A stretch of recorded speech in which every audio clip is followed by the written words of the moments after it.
Thank you for joining us today on our session named Jammu and Kashmir after 365 days since 5th of August 2019. As you all know, it's been almost a year, or can say exact 365 days since 5th of August 2019, a day when historic wrongs were corrected and a new ray of hope was seen by many, and hopefully thought of good times to come. Today we have some esteemed guests from Jammu who will share their views and ground realities on what has changed in Jammu and Kashmir in last 365 days and what all spheres of life shall expect in forthcoming years. Let me begin with introducing our guest for today. First and foremost, retired Major General Govardhan Singh Jamwal sir, who has been a guiding force for many of us in Jammu and in the defense side of day-to-day life. He has been former military secretary to the President of India. He has commanded 9 JACRIF in Khemkaran sector in 1965 Indo-Pak War. Our another guest, Shri Ankur Sharma ji, Chairman of Ekjut Jammu. In today's day, everybody knows Ekjut Jammu in Jammu, or let's say Dogra land. Ekjut Jammu, an organization which has not only unearthed the vicious way of changing the demography of our motherland, but also many political, social political issues which many in general were unaware of. We also have Sri Anil Padaji. He is President of Public Relations Society of India with us. Shri Ashwani Sharma ji, who is also a Central Executive Member of Ekjut Jammu. And Shri Kiran Kumar Sharma ji, National Youth Awardee and currently posted as a teacher in Air Force School, Jammu. So the panel which we have got here today is right from who is representing the youth as well as the experienced and wise elders of our society. So let me start with Major General Govardhan Singh Jamwal sir by asking him a simple question, which is about his views on Jammu and Kashmir post abrogation of Article 370. What does he see, or what do you think about Jammu and Kashmir right now, sir? Well, thank you for inviting me. And first, I congratulate you all. And of course, my Jammu team, I can see you and the old palaces where my army headquarters was. In fact, I am reminded of my army headquarters when I was taken in the army. That was in September 47. It was an independent state at that time because after 15th August we were independent. So I am probably the only one batch of this state in the army of Maharaj Hari Singh that I was commissioned on 10th September before integration with the Indian Army on 26th October. So I look back almost 72 years, and you say how I feel. I feel as if there was some load on my head for 72 years, which has been removed with this 370. You feel little more free. Now, why I say this is that whatever happened in India will not happen in J&K unless J&K approved it. And J&K will only approve what suits them. And you all know, I also know, that whenever if they were happy, the Kashmir government was happy, everything was fine. Moment you asked for something, whether certain money, some project money, some has been spent properly, then they will say Pakistan Zindabad, and then the problem will start. That's how we found that 72 years we were never stable in our state. And with the result, what happened? That many wrong things happened and nobody could check them. I mean, even look at even the financial things. Our finance minister was Mr. Rathar. His son, Rathar, got away with 177 crores of a J&K bank for some business, but he purchased some land in UK. Look at how this can happen. And now he is in behind bars, awaiting CBI inquiry. So you can imagine from this what can happen.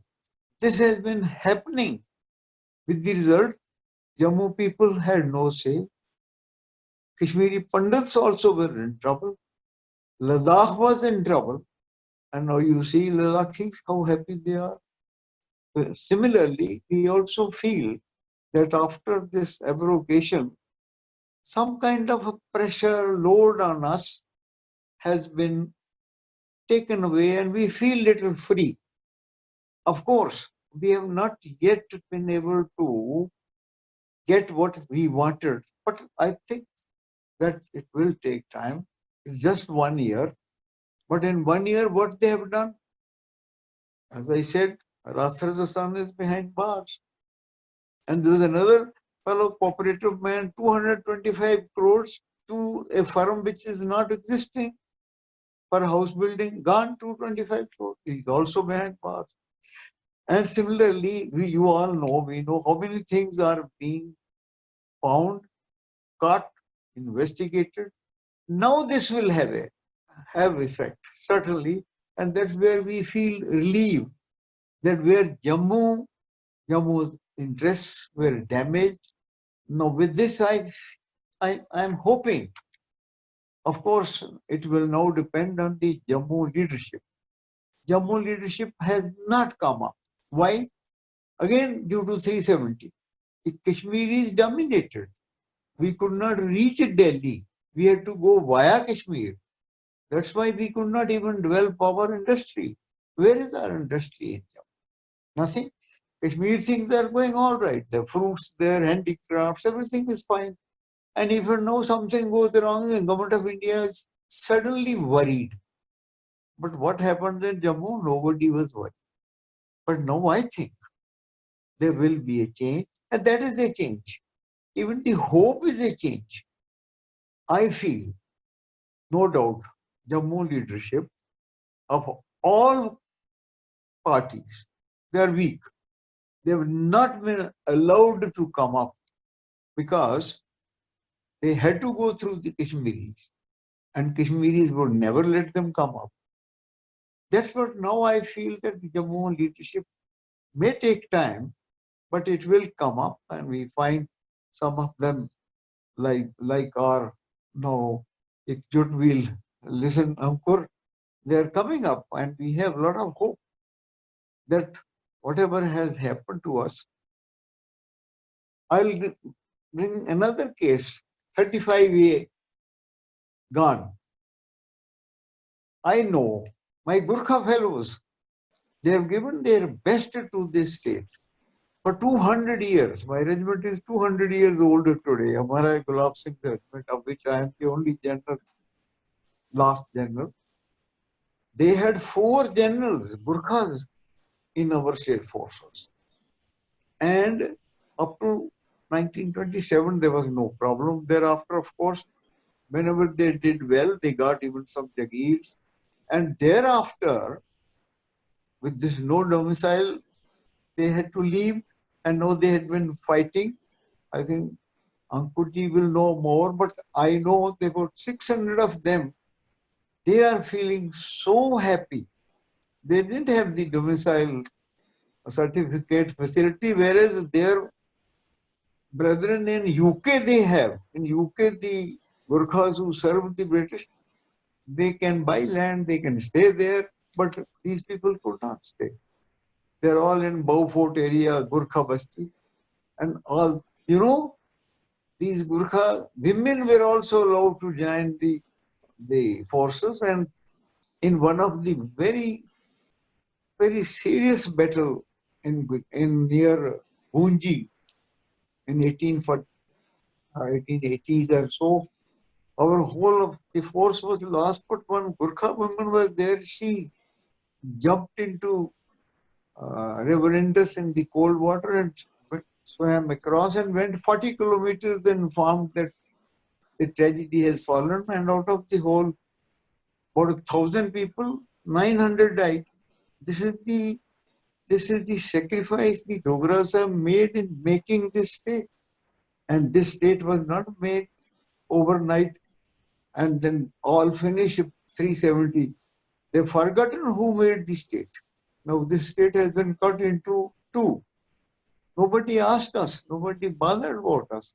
And these were the Gurkhas who were with us, and this one woman helped us. So they were not getting even a place to stay. I think a lot of injustices had been done, which have been corrected, will be corrected. And my hope is that the administration will never be like what it was before 370. But for that, of course, we hope the politicians will come up and they will start driving it, and we will get, as I see, the Ladakhis are very happy and they are doing well also. I think in Jammu, that feeling is not yet there. But I am hopeful that things will improve. Now, as far as the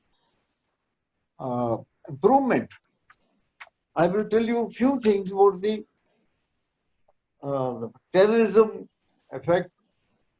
Before this 1 year we have just completed today, there were infiltration has come down from 241 every year before to 162.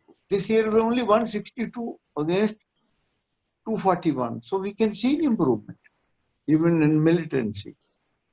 And even stone throwing cases, they have come down from 400 to almost 100.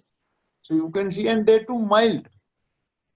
Then terrorist recruitment has come down almost to 50%. And that is in spite of the maximum pressure by Pakistan during this 1 year. Earlier, under the normal pressure, but this 1 year pressure from Pakistan is double. And in spite of that, it's come down to half. That is because of the proper command, control, and the synergy between the administration, genuine synergy, the advisors, governor, and the army. Previously, it was not there. I know that it was a double-edged. I have seen that happen. So that is definitely the improvement. So you can see, I think, in all fields in 1 year, the good indications. We are happy and hope that now the ball is in our court also, the Jammu leadership.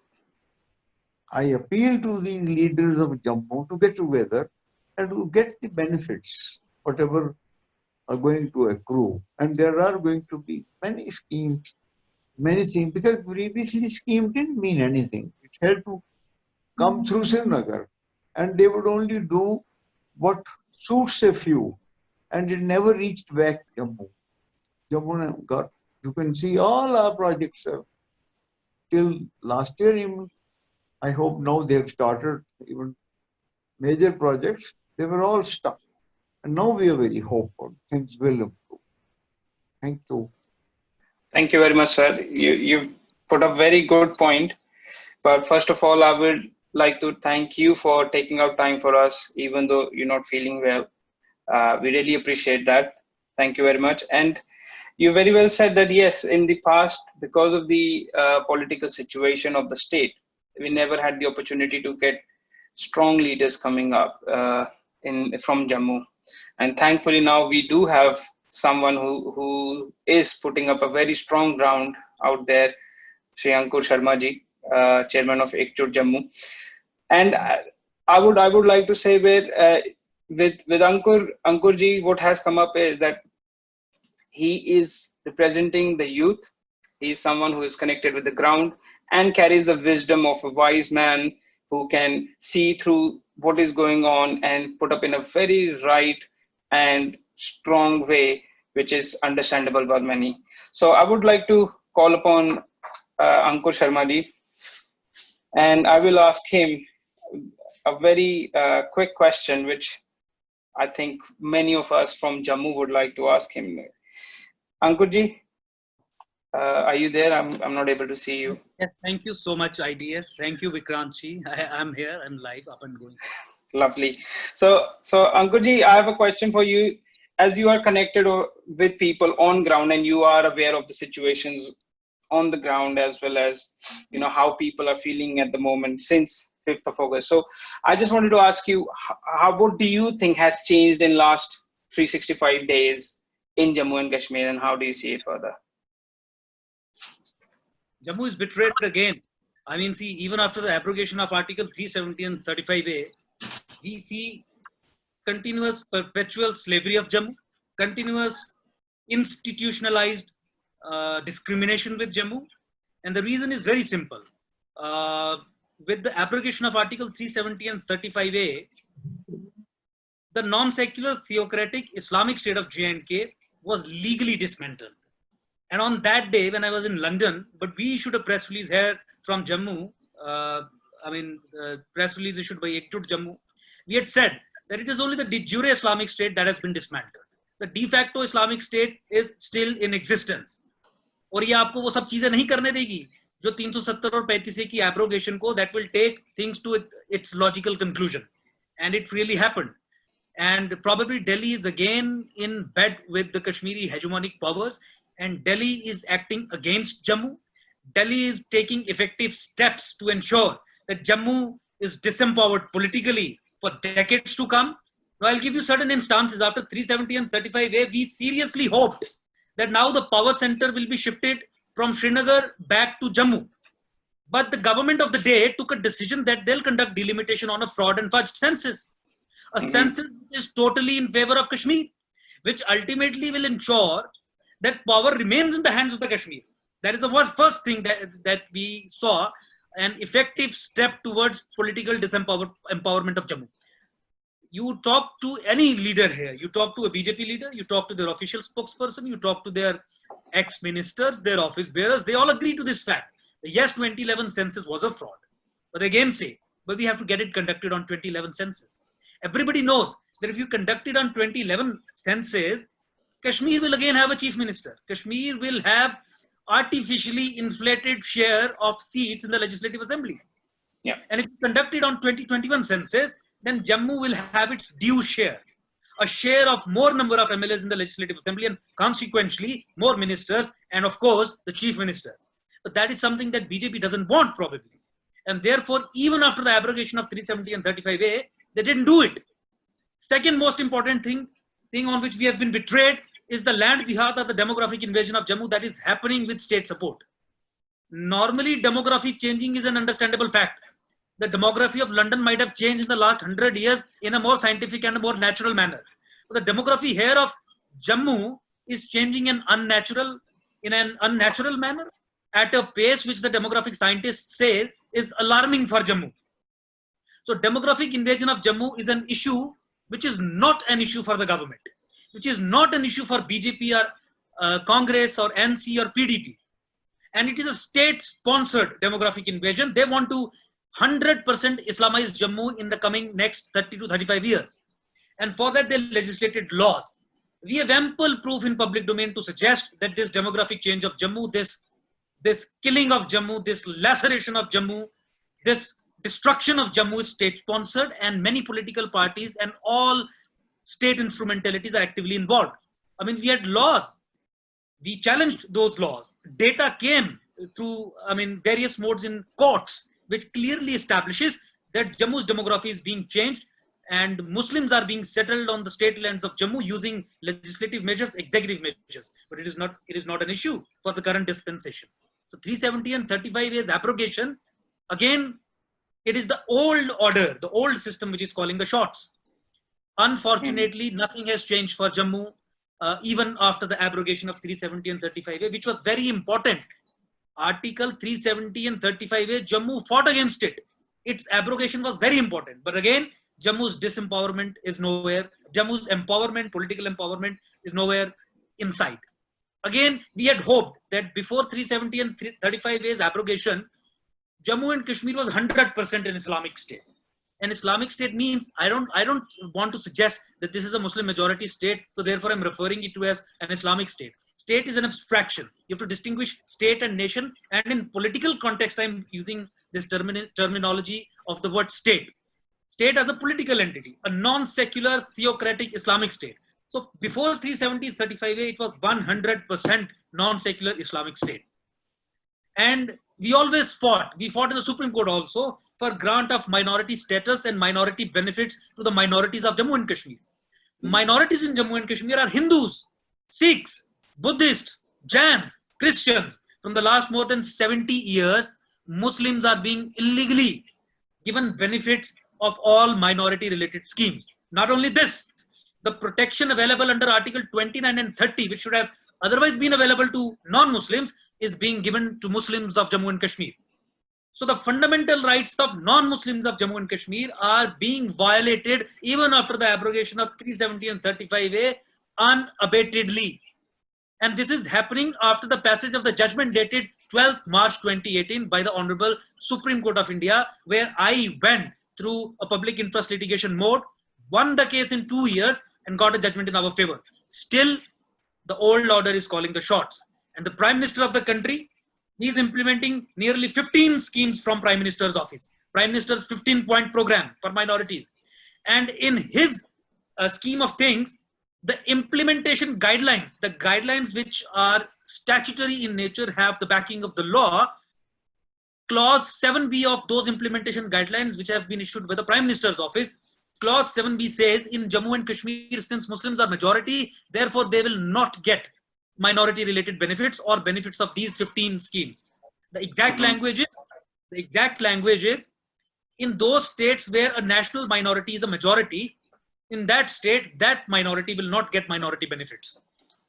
So these states include Jammu and Kashmir, Punjab, and so on and so forth. 7 more states and union territories clubbed together. So Prime Minister's office is implementing 15 minority related schemes in Jammu, violating its own guidelines. Prime Minister's office is violating its own guidelines and giving thousands and thousands and crores of rupees illegally to Muslims in J&K, only to appease Kashmiris. We had thought that separatism will now not have an incentive in J&K. But here you saw, to ensure that Jammu continues to bleed, they came up with a new political entity, new political party called Jammu Kashmir Apni Party. Now, why do I say this? There is PDP also, there is NC also, and I should not be raising concerns on the formation of a new political party, but I need to say this, because Jammu Kashmir Apni Party has been created by Delhi, in which entire membership, entire leadership is in the hands of old separatists, those who have been charged with Hawala funding to fund separatist, Algawad and terrorism. So they got together, formed a political party. Now it is a Kashmir-centered political party having the backing of the center. It has to bat on the political turf of Kashmir.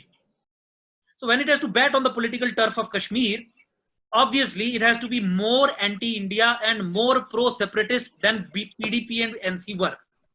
Because it has to compete with PDP on the political turf of Kashmir. So the Prime Minister of the country, the central government of the country, introduced competitive separatism in the state polity of Jammu and Kashmir. Now, if you introduce a competition of separatism, where JKAP will compete with PDP, telling people that yes, I am more anti-India, I am more pro-separatist, what are you introducing in Jammu and Kashmir as a matter of policy? Separatism? You are deepening it.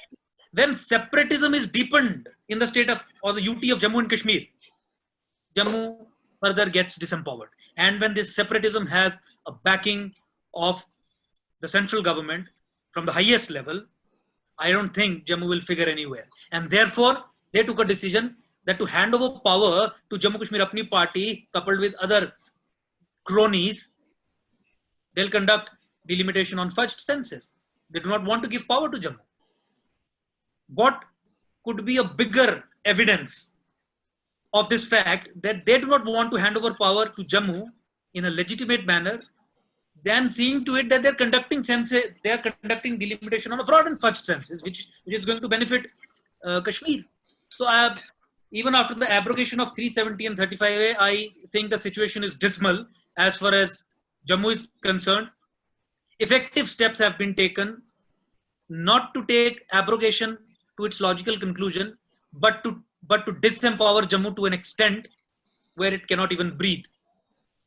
So I've cited so many instances, and I think that it's time for Jammuites, it's time for the people belonging to 10 districts of Jammu to get together, to organize themselves and fight against this contract which has been contracted between Delhi and Kashmir, that power for all times to come will remain in the hands of Kashmiri Sunni Muslims, and they'll continue to lacerate, discriminate Jammu in all dimensions, be it development, be it employment, be it development of tourism, be it any other thing. Thank you. Sure. Thank you very much, Ankurji. Listening to you and understanding your point, you made some very valid points, especially on the delimitation to be carried out on the census based of 2011. I would like to ask you a couple of questions based on that, Ankurji. Can you tell us when was the last delimitation done? Do you know? Yeah, it was done in 90s. 1995. Right. And thereafter it was freezed up to 2031, because the law says,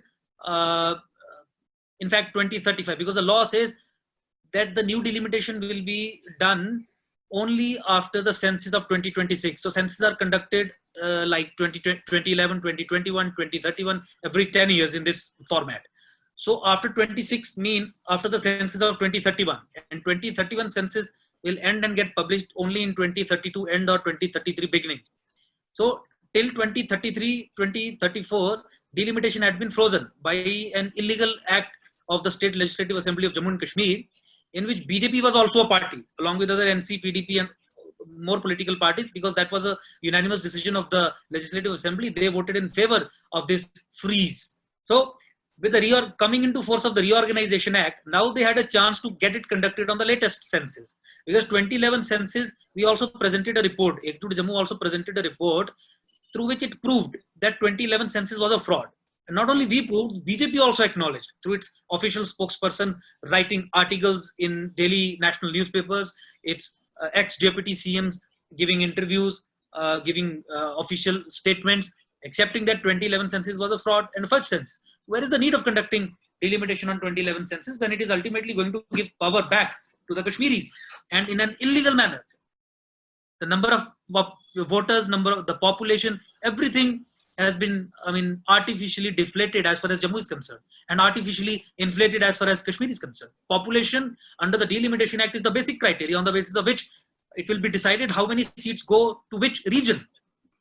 So they indulge in fudging, they indulge in gerrymandering, they indulge in backstabbing, and therefore Jammu suffers. So even after the abrogation of 370 and 35A, when they had a chance of conducting it on the basis of a new and fair census, they chose not to.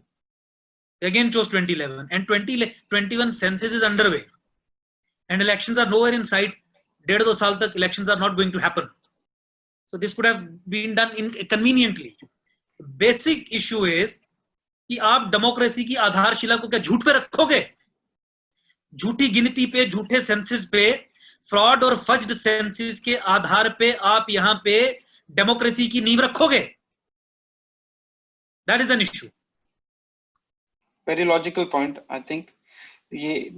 I'm sure many of us wouldn't know that it was done in 90s, and since then it was frozen in a very smart manner कि 2035 तक delimitation फिर से हो ही ना. So it kind of keeps them secure if they had planned it in the past. So thank you very much, Ankur ji, इसको बताने के लिए. But Ankur ji, one more question. You just mentioned that Jammu has to come out together and fight for their rights and fight for their future. So sir, आपने कहा कि Jammu has to come out together. How would you recommend कि क्या करना चाहिए, खासकर the youth of Jammu, what should we do? Or especially like people like us who are sitting abroad, trying our best, but perhaps you would have an idea which can where we can also be of more help. So Jammu, to begin with, has an organization which ultimately calls the problem by its real name. And you have an organization by the name of Ekjut Jammu, which calls the problem by its real name. And all those institutionalized onslaughts that were unleashed against Jammu, it is only we have fought, be it Supreme Court, be it High Court, be it on the streets of Jammu and Kashmir. So the first thing that people of Jammu need to realize that Jammu now needs a political alternative in the form of an indigenous political party.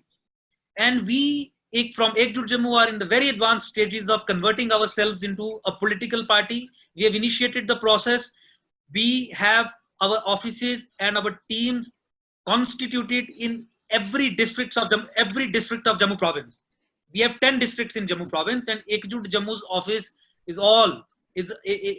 constituted at all in all these 10 districts with sufficient number of people who constitute a team. The next step is to create teams at block levels, thereafter at panchayat levels, then at ward levels in towns, and then at booth levels. So Ekjut Jammu is an organization in the making right up to the grassroots level. I think we'll finish that target within next 6 to 7 months. You might have seen we have inaugurated so many offices, so many teams have come up. They have already started the political activity. So in this need of a political alternative for Jammu, Ekjut Jammu has taken the lead, and in the right direction, by fighting right issues, by delivering on them, be it land jihad. We got those acts repealed which ultimately were being used as tools to bring in demographic change in Jammu. We fought against Chief Minister's 14th February order. We fought in the Supreme Court for the grant of minority rights to non-Muslims and denial of it to the Muslims in J&K. We are fighting for the political empowerment of Jammu. It's we, Ekjut Jammu, who stood against the decision of the central government through which it is conducting delimitation on 2011 census. So I think all these issues will ultimately, if these are resolved, if these issues are taken by Jammu as a whole through a political organization, which is Ekjut Jammu, I think then Jammu will be liberated. And I think then Jammu's lost glory can be restored. And I think the youth of Jammu, like you, people sitting abroad, in London, in States, in North America, South America, wherever the Indian diaspora, they should support us in this endeavor. Even all nationalists who do not belong to the state of Jammu and Kashmir should also support us, because we here at Jammu are protecting national interest. Power is being given to separatists and anti-nationals in Jammu and Kashmir. We are standing against those forces. We are standing against those paradigms. So it is the responsibility of the youth of Jammu to join hands together. And there is only and only one political alternative available, which is Ekjut Jammu, which is working on ground. And we say that we are a political alternative. Join hands with us so that we can fight all these onslaughts against Jammu in a collective manner, in a more definitive manner, in a more assertive manner. No doubt about it. I'm sure you are going to be a better force for Jammu, representing Jammu. Wish you all the best, sir, and bring more laurels into for the youth of Jammu. And I hope people who are listening to us and who have joined us will get the message from Ankurji on how he sees Jammu Kashmir in forthcoming years, and how you can join Ekjut Jammu as well in this nationalist fight. I would now move on to our next panelist, Anil Padaji. Anilji, I have a question for you. Like, you have vast experience of working for society. I'm sure, Anilji, are you there? Is unmute at the moment. Sorry, mute.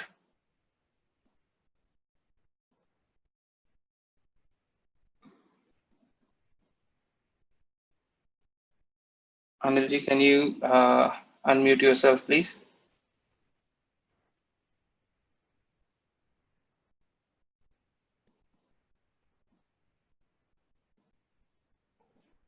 Hello. Ji. Hello. Hi, Anil ji. Hi. Hi. So I was about to put up a question to you. So as Yeah. you have vast experience of working for society, and you have been connected with people as well on the ground. So I have a very interesting question, which everybody have different views on, and everyone has a different idea on it. And I would like to kind of understand from you what happened after 1947 that Jammu began to be ignored in all spheres.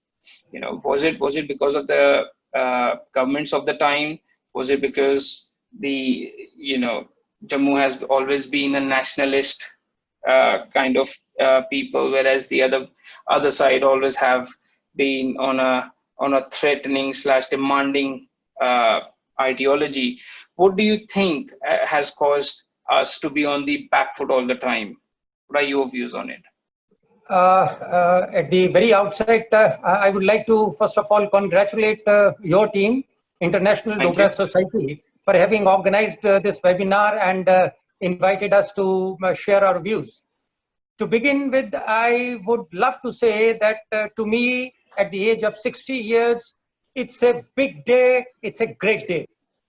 I would say and stamp it by saying it's a great day. At the age of 21 years, when I was postgraduate from Jammu University, as a young man of 21 years in 1981, we used to listen and hear from our father and our parents and our relatives about 370. I had the opportunity to listen to the speeches of Advani ji and Atal ji in Jammu. Thereby, 370 was as if a major roadblock, mind block, and as if every blockade was only 370, and we never knew much about this thing. With regard to 35A, as a young man, I have to share with you that we never had any hint about it, that this kind of dangerous thing was inserted in the constitution, and people, particularly in Jammu, were unaware of it. That was the biggest fraud which had happened with us, and the people of Jammu remained so humble, always on the back foot. The reason was the leadership in Jammu. They never made our people, our youth, aware about it, what is happening with us. Now, one live example, when we were listening to Ankarji, and in the last 2 years, now you see, reaching at the age of 60, I had made up my mind that 370 would never go, and we would leave this planet Earth with this hard burden on our heart and mind, that we remained slave within our own country, and the nation never took care of this thing. We never dreamt. That's why I said in the beginning, it was a great day in a way, at least that Kashmiri hegemony and the backbone was broken by a very powerful Prime Minister and a very powerful Home Minister. What Advani ji used to say and Atal ji used to say, this new Jodi did it. They did it. And we are happy, at least the major blockade has been removed. Now the hope is on the new leadership. I never thought that I would be active in politics in any of my stages in my life. I remained a social worker for 40 years in Indian Red Cross Society. I headed the Indian Red Cross Society from 2007 to 2013 for whole Jammu division. All relief operations I was monitoring, doing and all watching. But even as my tenure as secretary in the Indian Red Cross Society, I was wondering that even the people there also were biased about Jammu. Whether it was any kind of supply and relief operations to the parts of Jammu or else. And hence, all of us in Jammu as youth from my 20 years of age reaching up to 60, we were only mute spectators just watching what is happening with us. There was no voice, as Ankurji very rightly said. And now last 2 years, this hope, a new leadership, a young man I saw on a local channel some 2.5 years back, Ankurji, a young man alone standing in Press Club Jammu, holding a notification by the Chief Minister, the then Chief Minister Mehbooba Mufti's order, and making the people to rise and raise their voice. What is happening with you? I was wondering, who's this young man? Ye kaun banda aa gaya? And then I used to try to contact him. The day I met him, I was so delighted, I tell you. I was so delighted to find the fire in him. And the one thing which I asked him, I said, you are openly alone standing in Press Club and raising these questions against the Chief Minister. Are you not worried? He smiled and said, when I'm bringing the facts before the people of my state, why should I be worried? And to you, I can share कि जम्मू के लोगों को ये बड़ा विश्वास है कि माँ वैष्णो देवी और हमारी बावे वाली महाकाली, ये दो देवियां, ये जो deities हमारी हैं, they protect us a lot, despite everything which went against us during my, you see, this youth period of 40 years, everything which was going against us. But still, the people of Jammu, and recalling the agitation of Amarnath in 2008, the people of Jammu rose and showed to the government of India and to the state that if you push us to the wall, we'll bounce back. And now the time has come.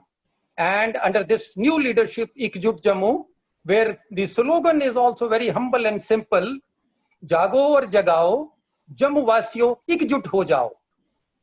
हमारे BJP के local leader से 25 MLA हमने चुन के भेजे. तमाम all these votes were in favor of Modi ji only, because that was the strong leadership we were watching. But unfortunately, we have been betrayed by the leaders, these 25 MLAs, which we, you see, elected from the division of Jammu. They betrayed us. They were in the power, but they let down Jammu. And look at the psyche which these people have been openly using. Their leaders have been saying, क्या विकल्प है इनके पास? कहाँ vote करेंगे ये हमें छोड़ के? Now I say, एकजुट है, एक नया विकल्प है, एकमात्र विकल्प है. And we challenge now.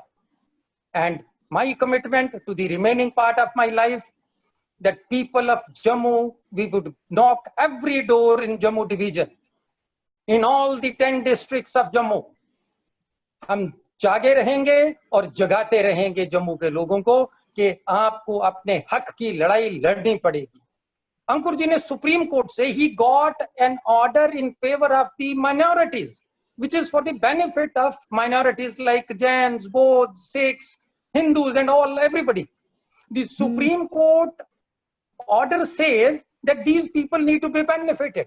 But look at the irony, हम जम्मू के लोग, हम सोए हुए हैं जिनको benefit होना है. We are not standing, we are not raising our voice. And hence this group Ekjut. And I'm very hopeful now.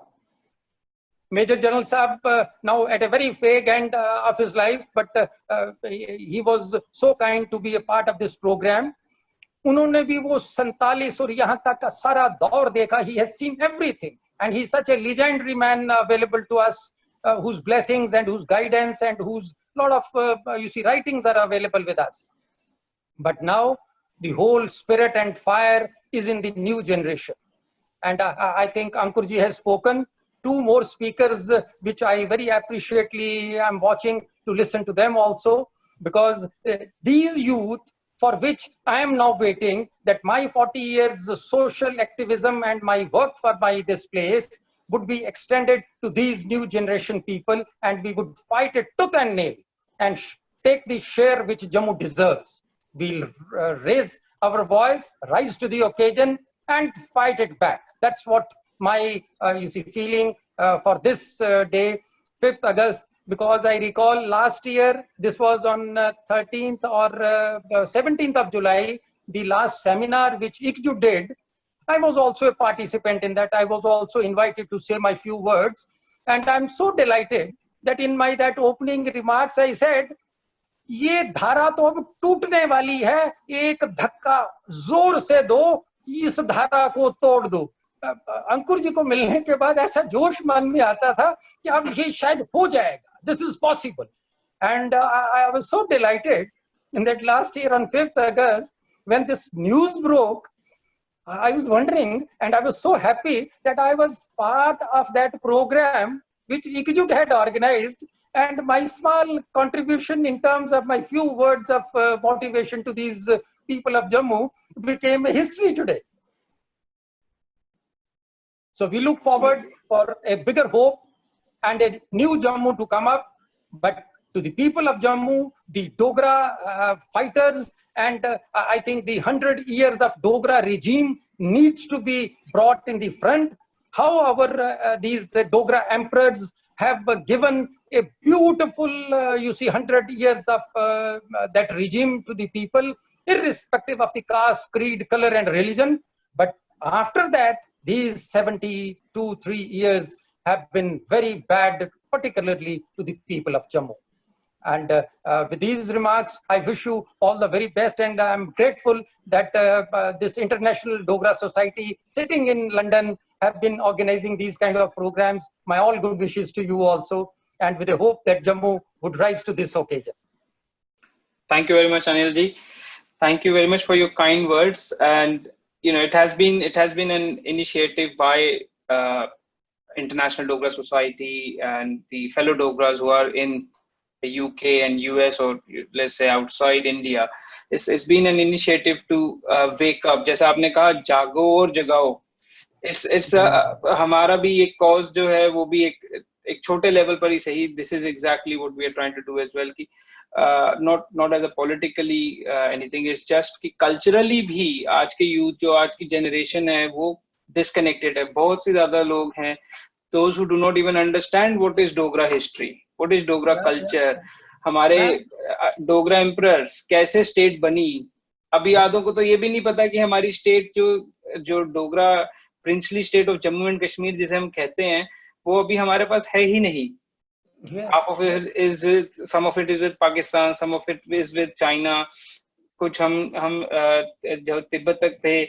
The history, जैसा आपने कहा कि you used to hear from your father and your grandfather, वैसे ही हमने भी अपने father and grandfather से सुनी है. But वो आने वाली generation के पास नहीं जा रही है. And I'll share another thing. The wallpaper which I am watching behind you is Gol Ghar in Mubarak Mandi. Ji. This Gol Ghar, my earlier, living has been in Mubarak Mandi from 1960 when I was born till 91. 31 years I have been around these buildings, and my parental house was there. I'm just delighted to see the wallpaper behind you. And my grandfather, Pandit Shivnath Upadhyay, was a chief priest in the state who came for Raj Tilak to Maharaja Hari Singh. You see, my that connectivity is another with this state's origin where Maharaja Hari Singh was, जो Raj Tilak उनको किया गया था. My grandfather was the chief priest at that time. Wow. See, यही चीजें, that legacy we are kind of letting go. Yeah. That is the whole point of me and even my fellow colleague Lalit Sharma ji. We have made a point कि जहाँ पर भी हम अगर किसी भी event पे या meeting को attend करो, और if we can, हम at least अपने जम्मू के जो एक heritage कह लीजिए, जैसे मेरा मुबारक मंडी पैलेस है, ललित जी ने अमर महल का बैकग्राउंड लगाया. इट्स जस्ट कि जब हम और लोगों से मिलते हैं, चाहे वो राजस्थान से हो, चाहे वो मध्य प्रदेश से हो, महाराष्ट्र से हो, या किसी और कंट्री से हो, so when we connect, they always ask, अरे ये कहाँ पर है, then we can tell them, अरे जम्मू में है, this is the history about it. People Google about it. So the whole idea is to promote ourselves, अपना जम्मू जो हमारा कल्चर है, जिसे हम डुग्गर प्रदेश या डुग्गर लैंड कहते हैं, जस्ट वो लोगों को भी पता होना चाहिए. ओवर द लास्ट 70 years हमने तो सफर किया ही किया, हमारे नाम ने भी सफर किया. People have forgotten what Jammu is.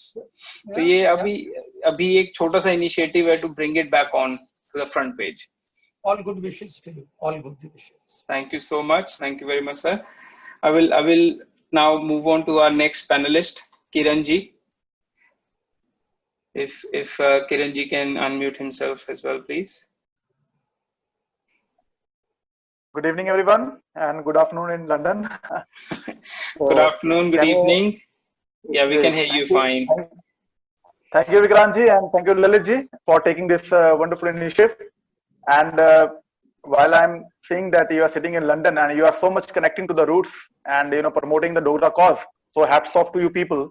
And as far as this the topic of this webinar is concerned, so from the point of view of youth, I would like to bring some points into your notice that the youth is the worst of over the 70 years in J&K.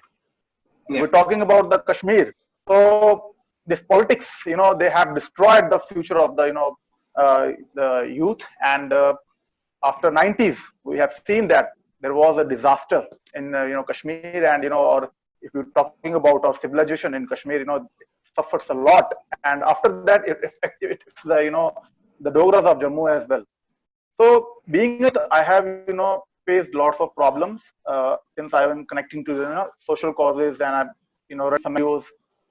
And while working in these NGOs, I've experienced lots of discrimination. I won't say that it's a discrimination, but you can say that it's a slavery which we are facing. The all the majority in the state legislative assembly is of Kashmiris, and they are framing policies in their own favor. They're hardly concerned about the youth of Jammu.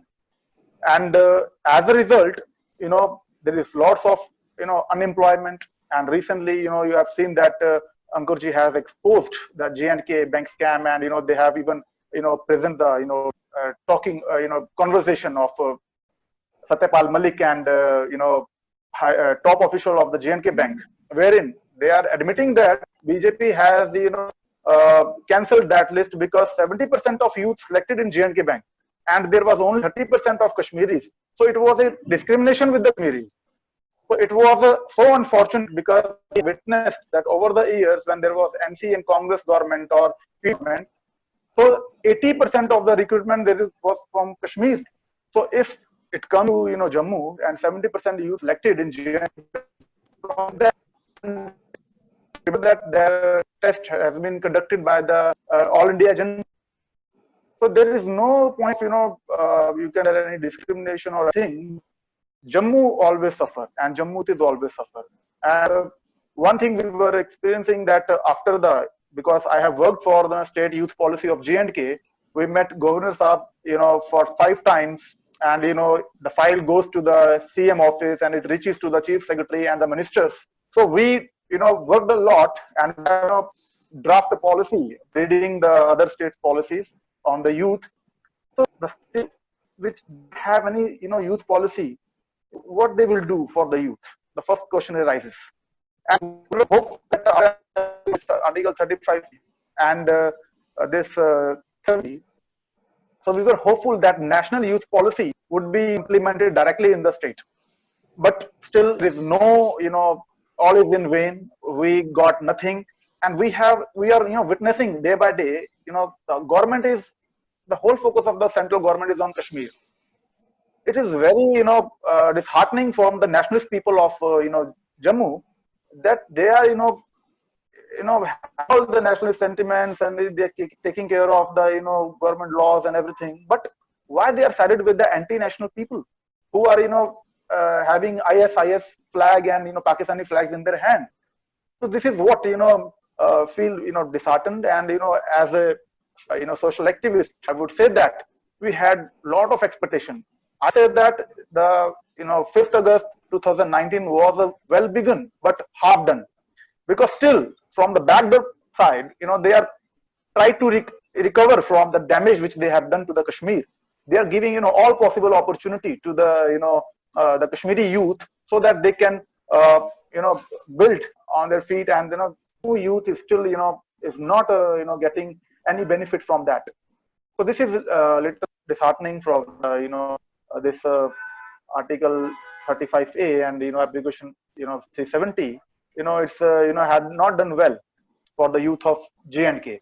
And one thing I would like to tell you that there is a provision in other states of the country that Indian Passport Act, section 62 clause 5, I think 544, I think. So under that, whosoever is a sports person or whosoever excelling in the field of sports, so they are entitled to having a emergency passport. So I have seen that over the years, many of the youth of Jammu has suffered because they don't have any passport, because the selection process is done in a hurried manner and they hardly get the opportunity. And since this is a disturbed state, so that provision is not there. So we have seen that our youth is suffering. And I personally say, I was selected as an Indian youth delegate in 2009. And I was just told 15 days before, and I don't have any passport. By the grace of God, I had some links and, I passport in a single day. I think that the passport office is very near to, my home. It is just 1 or 2 kilometers away from my home. So I was able to, get all the formalities done. And, I get my verification done from the DIG. But the youth who is living in Punch, who is living in Rajouri, Kishtwar, Basoli, Bani, they are far-flung areas and they hardly had any say. So they are talented people, but they are not given any, sports infrastructure or such type of, any export. So this is, a little bit, disheartening from the part of youth. And as Ankurji, we have, we would say that ICLU Jammu is rising voice for the youth of Jammu. And we are very sure that in future, we will get our work done. And until and unless we raise our voice our own selves, then nobody, no political party, no government, no leaders will listen to you. It's only when you get united, so all will listen to you. And the demands of the people of Jammu is very genuine. And if you say it's a disaster, that took place in different parts of the state, so the people of Jammu and this Jammu and help them, they supported them. They provide them relief and shelter and all the times of worries, whether it is Ladakh, whether it is Kashmir, whether it is any side. But why? I'm feel sometimes sad that why government of India, why the Prime Minister Modi, who is himself a nationalist and Hinduwadi, why he is neglecting the nationalist people of Jammu? Why don't he empower them? That's why the Kashmir problem will be controlled. Until and unless you control the separatism and terrorism, it is very difficult for us. And we fully agree with the Ankur Sharma ji that it is the only voice which is talking about Jammu only. It's Ekjut Jammu.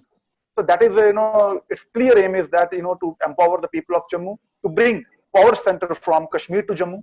So that is the thing which bring closer to him, and he is a great emerging young leader, and all the people appreciating the work he has done. And this is the Ekjut Jammu is the party that has not talks, it works, and it presented, and it have beautifully articulated the problem, because we have seen that he's the first person perhaps who called Article 35A and 370 a root cause of this Islamic State. It is because of these articles that there was Islamic fundamental rise rose in this state, and all the governments supported by those tendencies, and government of India always supported them. So this is a two-way process, and we believe that if something was happening wrong in Kashmir, the credit goes to the government of India, who have not solved this issue politically, and they let this issue let this problem ignite, and just try to build on that. So this is that's why the Jammu suffered, and now we are united, and we are doing all best to aware the people about the the Ekjut ideology, and that will come when the power center from Kashmir to Jammu will be shifted soon. Thank you very much. Thank you very much, Kiranji. And I Over to really you, wish. Vikanji. Thank you. I really wish you all the best for igniting that fire in the youth of Jammu and making sure that they are well versed and they are aware of the current situations and how they can, perhaps everyone knows what are problems, what are the problems being faced by youth, because mostly youth at this time after finishing their studies, they focus on their employment and jobs, and if there are opportunities for them, that's what they were looking for. So perhaps you, the new face of Jammu, can guide them and show them the way to achieve their targets, and that's I think would be very prosperous for our youth in coming times.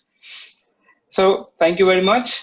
Let's move to our final panelist, and Thank you.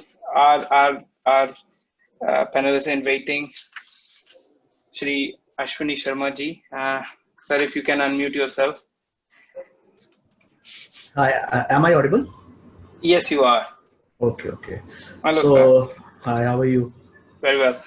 Okay. So sorry for keeping you waiting for so long. Not an issue. It's a great company to be waiting for.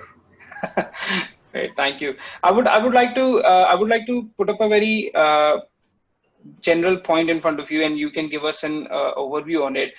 So, like we've heard Ankurji, we've heard Govardhan Singh Jamwal sir, and we've heard everybody else in the panel. They've given their perspective of about how things are post abrogation of Article 370 till date. What I would like to hear from you is, obviously, if you have your views to share on it, please do. But also give us an idea on how you see the forthcoming years. How do you see near future of Jammu? Are we going to see anything better, or are we going to be in the same way where we were last year? All right. So, first of all, let me thank you, International Dogra Society, for inviting me in this webinar. And at the outset, I want to make it clear that I am on a 2G network for last 364 days. So if I disappear in between, so bear with me. Now, coming back to your topic of the webinar, 365 days after 5th August 2019. But I think before I talk about what has happened in these 365 days after 5th August 2019, I think I'll have to go around 32,500 days before 5th August 2019. And why I say 32,500 days? Because people talk that it is there since 1947. But in my understanding, it goes back to 1931. And why 1931? You see, when we start as a state government celebrating an act of criminality into a Martyrs' Day, which happened in 1931 on 13th of July, so it explains a lot. That is number one. Now you must have heard a cup of coffee can stir a storm, right? And it surely did. You see, Sheikh Abdullah with his young readers at a readers club in Srinagar would use to sip a cup of coffee, and they would devise all the devious plans what they had in store for Jammu and Kashmir for years to come. I think India would have got its independence quite early, if not for World War II. But for World War II, it was, it was transferred to us, rather transfer of power happened in 1947. Now, a month back, I wrote an article in a Premier Daily in Jammu, the topic of which was Jammu, an abandoned nationalist. Now, I would like to try to tell you why we are nationalists, no doubt. हम सारे राष्ट्रवादी हैं जम्मू में, but we are abandoned nationalists.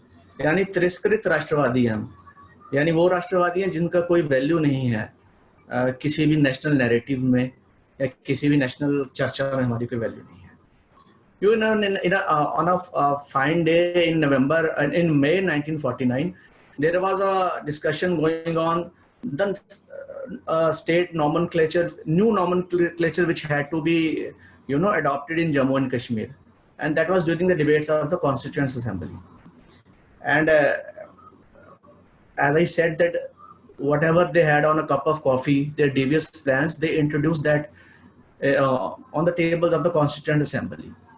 And, very smartly, very cleverly, they tried to put forth that point that Jammu and Kashmir should now be called as State of Kashmir. And it was up for discussion. It is there in the debates of the Constituent Assembly.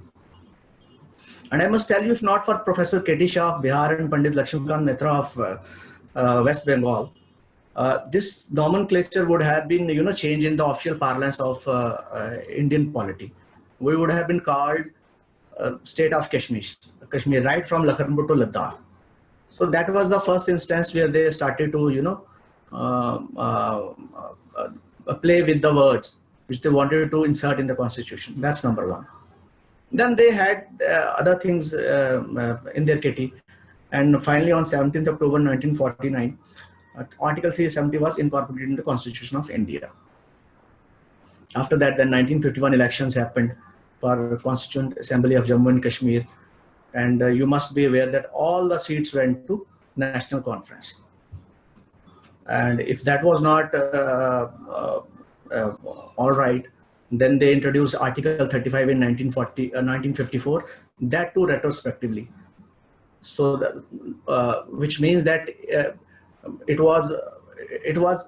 had to be begun from 1944. So you must have not seen this kind of legislations anywhere in the world. So this is why I also call this state of Jammu and Kashmir, or in fact Jammu and Ladakh, to be under legal occupation of Kashmir. This is always, I have always maintained this, because this was a legal provision provided by Sheikh Abdullah, supported by Pandit Jawaharlal Nehru and his coterie, to legally occupy Jammu and Ladakh and put it at the servitude of Kashmiri hegemonic governments. But then Sheikh Abdullah was into the jail, and then when he came back, I think he came back with a much greater vigor to dismantle the state of India and to establish his Islamic rule in Jammu and Kashmir. So what happened in 1989-90 when Kashmiri Hindus were kicked out of Kashmir? We all know that story, and that genocide that took place in Kashmir. And then that genocide transgressed into Jammu also, in the areas of Doda, Kishtawar and Udhampur, and so on and so forth. Then we reached a stage wherein finally the government had to abrogate Article 370 and 35A on 5th August 2019. But now, coming to your question, what has happened and how's the future looking, right? I think certain things have really happened. First, we must, appreciate the government that they have taken this step. But at Ankurji also mentioned, it is only in the legal parlance that these, provisions have gone. If we talk about the organic structure which nourished Article 370 in Jammu and Kashmir, I think it is still there. And how do I prove it? You see, we have been watching government still continue with certain schemes which should have been done away. For instance, a few days back, government issued a notification based on, I think, SRO 43, that what has to be, how the kith and kin of militants, which are actually terrorists, need to be compensated in case they die. Now try to understand. A terrorist is a आतंकवादी, and a militant is a उग्रवादी. आतंकवादी वो होता है जो आतंक फैलाता है. उग्रवादी जैसा जो वर्ड है, उग्र जो है गुस्से का एक पर्याय है हिंदी में.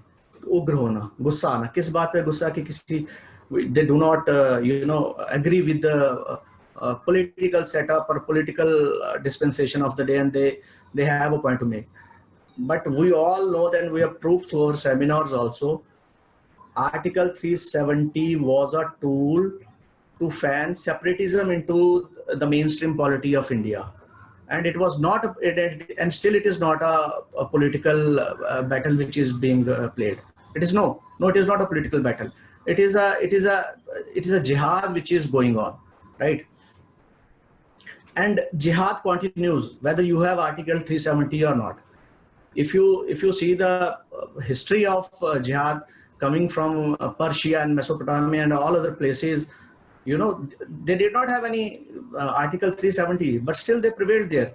So it is an attack on our northern frontiers, and when they get better of us, they will move to the rest of the India. So Jammu has always been a protector of the northern frontiers, right from the days of Maharaja Gulab Singh. So much so that we stretch the boundaries of our nation to up to Russia and Afghanistan. And why? Because along with the Britishers and all other parties involved at that time, Maharaja Gulab Singh was also very, very aware about the importance of the geopolitics of this region. So my point is that even after 365 days passed after 5th August in 2019, nothing much has changed on ground, right?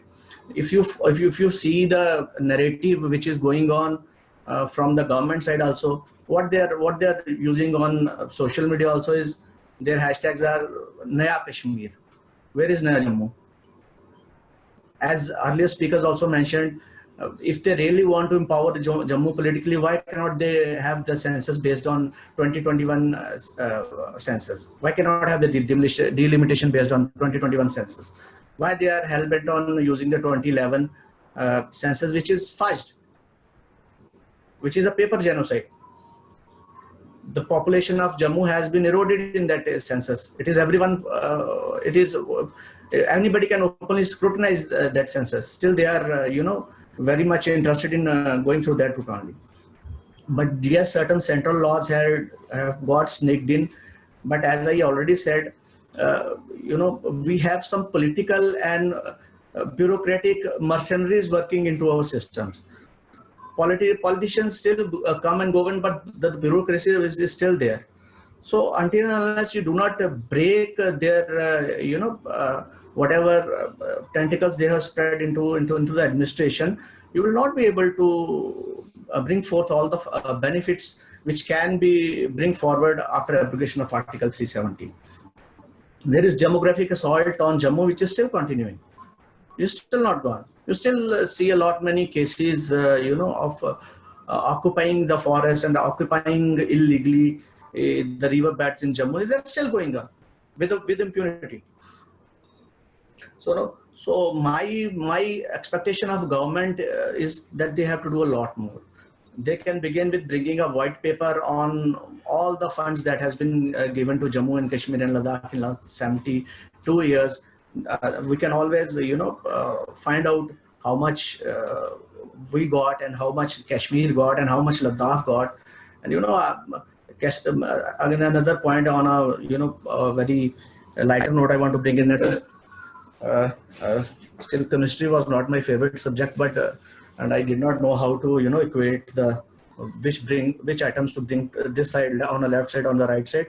But if I have to bring certain items on across the fence of Banihal Pass, so I always try to balance the equation, but advertently or inadvertently all the atoms fall in Kashmir's place, and Jammu is always still crying for help.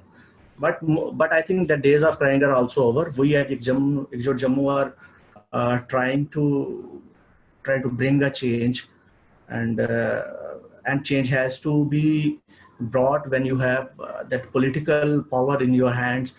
You can do all kind of activism. Government will probably look at you, laugh at you. Perhaps sometimes they will even clap for you. But until and unless you do not bring a political change, political empowerment into Jammu, there is no fun of just crying and just whining all the time. So that try has been made, and we're quite sure the way we are going right now and the kind of support we are getting from people of Jammu. I think you'll see a surprise very soon when election happens. And with that, I think I would like to end my point. Thank you very much, sir. Thank you very much for putting up this very valid point where, what I've understood from the session so far and listening to all the panelists is, though we have got rid of the controversial article of Article 370 or the changes which were required, and though indeed were very bold steps, but there is a lot more to be done. The journey has just begun, and there's a lot more needs to be done. And in Major General Govardhan Singh Jamwalji's words, that fire needs to be lit and more strong leaders have to come out of Jammu. And I'm glad Ekjut Jammu has come out as a very good alternative to everything else which we had so far. Now, I would like to take it to the concluding stage, because though we had planned it for an hour, we have gone past our allocated time. So I would not waste too much time, because all of you have been sitting here for last almost hour and a half. In my conclusion stage, I would like to take up a few questions, and one of the first questions which has come up is from Jammu itself. Dr. Vikas Pada has come up and he has put a question here. I would humbly request Dr. Pada to unmute himself and possibly turn on his video as well and ask the question himself to the panelist, please.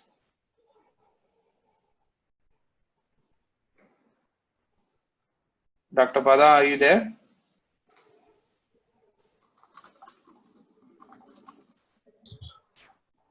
Hello. Hello, am I audible? Yes, sir, you are audible, but we can't see you. There is a connection problem here. Either you can see me or you can hear me, because of so better you hear me.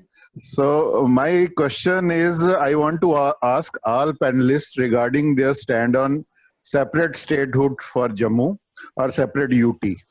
I have observed that Jammu is hesitating in putting up this demand. I don't know why. Whether they are underconfident or whatever is the reason. Look at Ladakh. Why not same arrangement for Jammu? Let there be a state for Jammu and UTs for Ladakh and Kashmir separately, or let there be 3 UTs, Ladakh, Jammu and Kashmir. Why not that? I want to know from panelists, whoever want to answer this, please answer it. I think Ankurji can answer that if he's on. Yeah, Ankurji, if you're there. Because if my chief is. I think that's the logical conclusion of the movement that we have just initiated a few years back. A separate Jammu state is a very legitimate demand and is in the hearts of people of Jammu. And in fact, it is also important to realize that we have to have a separate Jammu state and not a UT. If Jammu has to be separate, it has to be a separate Jammu state. I think it is also important for us to understand that Delhi has always been treating Jammu and people of Jammu as buffers between Kashmiri Muslims and Pakistanis. Delhi indicts Kashmiri Muslims saying, if अगर जम्मू को इनसे अलग कर दिया तो ये पाकिस्तान के पास साथ चले जाएंगे, इसलिए जम्मू को गुलाम बना के इनके साथ चिपका के रख दो, and whatever people of Jammu face, let them face. In the name of nationalism, national interest, हम उन्हें समझा लेंगे कि you have to face all these kind of things. So I think we have to prepare people of Jammu into understanding this narrative, this understanding of Delhi, of treating Jammu and people of Jammu as buffers, and reducing themselves to as, these people of Jammu to as subjects of second class status. I think that needs to be percolated down. Ekjut Jammu is building organization right up to down to the grassroots level only with the sole objective, so that the truth, people come to know about the truth of Delhi as well as the successive governments that were formed in Delhi. And then as a natural corollary to that, you see, understanding and our effort, separate Jammu state will soon be a reality. Wonderful.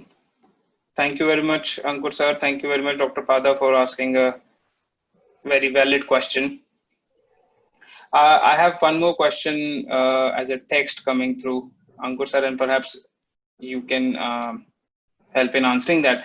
It's a question asked by Tanishka. I'm not sure if she's in Jammu or somewhere else, but she's asked a question like how the abrogation has affected the cult and heritage of Jammu and Kashmir and Ladakh as a whole. Like in my introductory presentation, we said that we had hoped that abrogation of 370 and 35A will bring in a paradigm change in all dimensions, be the political, socio-cultural, everything of Jammu. But unfortunately, the central government is not serious in taking abrogation of 370 and 35A to its logical conclusion. So what we are facing here in Jammu is perpetual old political disempowerment process being unleashed against Jammu. And in fact, it is Delhi, it is the central government which is taking effective steps in that direction. So as far as Jammu is concerned, Ladakh is of course a separate UT, and now it is beyond the control of the deep inherent Islamic State apparatus that used to call shots. But as far as Jammu is concerned, I've said in detail, I've described in greater detail that nothing has changed for Jammu. Only the de facto, the de jure Islamic State is dismantled. We only have an opportunity available to us for our political empowerment. But I think we'll have to stand up for that. In last 1 year, nothing much has changed as far as political empowerment or other kinds of empowerments of Jammu are concerned. Thank you very much, sir. Thank you. Well, with this, I would like to wrap up our session for today. And I think some very valid points have been put up by Ankurji and the rest of the panelists, where they mentioned that as far as political empowerment or empowerment of Jammu is concerned, nothing much has happened. There's a lot more needs to be done, and we need to work as one, as a united force, to make sure that whatever needs to be done for Jammu's empowerment is done. And perhaps this is all interlinked, with the empowerment of Jammu. The people of Jammu will be empowered, the youth will be empowered, Govardhanji has said that where are the industries in Jammu? Nothing has changed for Kashmir. The fruits are there, the handloom is there, their heritage is there, but ours is going away. So perhaps this will help us to bring those lost glories back. So I would just ask Ankurji once again for your attention. Just the closing remarks before we end the session. Your closing words, and that's it, sir. Thank you very much. I think the abrogation of 370 and 35 is something which the entire nation welcomes. We also welcome it. But I again want to remind the central government that abrogation of 370 and 35A has to be taken to its logical conclusion. The first thing after 370 and 35A is abrogation, which was required to be done, is political empowerment of Jammu. Shifting of power center from Srinagar to Jammu. It is also important because if power center remains in Srinagar or Kashmir, then the power center remains with secessionists, separatists, anti-nationals. So it is in national interest to take such steps which empowers nationalists in Jammu. Nationalism should have an incentive in Jammu and Kashmir. So I think the government has to learn its lessons, and all those individuals and policies which have been planted in the state apparatus to see that the old order continues to perpetuate, continues to remain in force, continues to call shots. I think recognizing those individuals and policies, surgery is required, and government should take all steps which ultimately will empower Jammu and hence nation and hence national interest. So I have talked in great detail about the initiatives that are intended or will result into permanent disempowerment of Jammu. I think the government of the day needs to take decisions on all those issues, be it delimitation, be it recognition of genocide of Hindus at the hands of Kashmiri Muslims and Pakistani terrorists, be it land jihad or demographic invasion of Jammu. All these issues are the issues which are directly linked with the survival and existence of people of Jammu. So I think only if in this direction the steps are taken, only then this abrogation will be taken into its logical conclusion. Thank you. Thank you very much. Thank you very much, Ankurji. Thank you. Okay, yeah, I would like to add Lalitji here. He would like to say a few words as well. Good evening, everybody. Thank you very much to the panelists for a very insightful session. while we were having the session, one comment has come, and I thought it is very crucial to take that comment because you could throw the correct light. I believe this might not be a right quote, but this could be something which might be misleading us so that the fight is dropped down. Somebody has written that the government has announced delimitation to take place on 2021 census. Is there any truth on this? No, that's absolutely false. Because the Delimitation Commission has been constituted. It is being headed by a retired Supreme Court judge. Even the associate members have been notified. Mm-hmm. And to do so, I mean, to conduct delimitation on 2021 census, the first requirement which is required to be fulfilled is to bring in amendment into the Reorganization Act. The provision for conducting delimitation on what census and what not has been provided in the Reorganization Act, which was passed at the time of abrogation of 370 and 35. Nothing of the sort has been done. It's absolutely a false information. Okay, thank you. I thought that was crucial. So if this news is going around, people who are listening should know that that is a false news. Thank you. Thank you. Thank you. Thank you very much once again to all the panelists and everybody who joined us from across the world to hear our esteemed guests and understand what their views are and how the ground situation is in Jammu and Kashmir at the moment.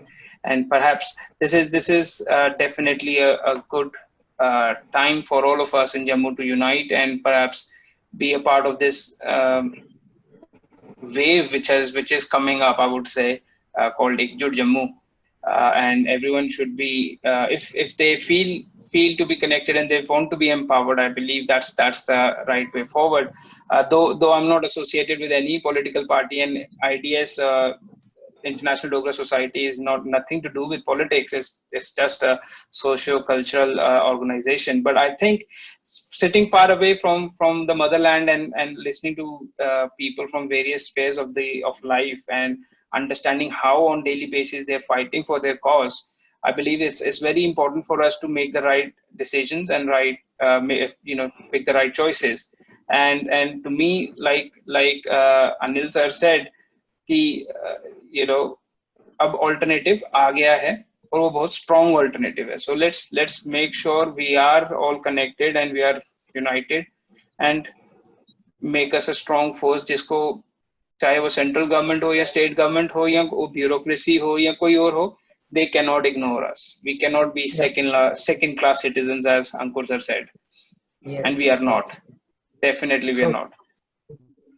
So with this, I would like to conclude. And once again, thank you, everyone. Thank you very much for joining us and wish you all the best. Thank you. Namaskar. Thank you. Thanks a lot. Thank you. Bye-bye.